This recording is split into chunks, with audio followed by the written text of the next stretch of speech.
Okay, remember when we talked about the hip flexor stretch, how the hip flexors get short when you sit. The other thing that occurs is your hamstrings, because they're in a bent position, your knees in a bent position, when you're sitting, your hamstrings have a tendency to get short. Okay, so this is a hamstring stretch. The hamstrings are a two joint muscle. They start above the hip and they go below the knee. So when you're stretching the hamstring, okay, I usually do it with my back up against the wall so I don't cheat. Okay, what you do is you can do it this way, okay, and then again, Noelle leans forward, and she doesn't lean forward from her mid back, she leans forward from her lower back, and she makes this look ridiculously easy, okay, and come on up, Noelle. You can also stretch out both legs and do a double hamstring stretch, okay.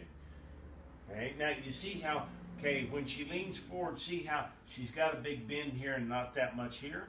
Okay, so she's got a good bend, but she's getting a lot of that flexibility right here in her thoracic spine. So you want to focus on getting the lower back to move.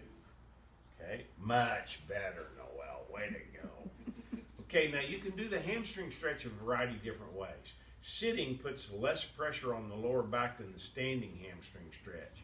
When you stand up, you're putting a lot of stress in the lower back. You can also, okay, which Noelle can do, okay, but you can also put your butt up against the wall and put your heels or your legs up against the wall. Okay, so you'd be laying on your back, your butt's going to be right up against the wall, okay, and you go, there we go, see how she's got to squirm to get close, okay.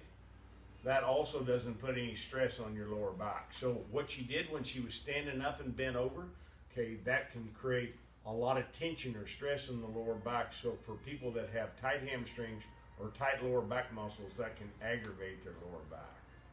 That concludes our hamstring stretch.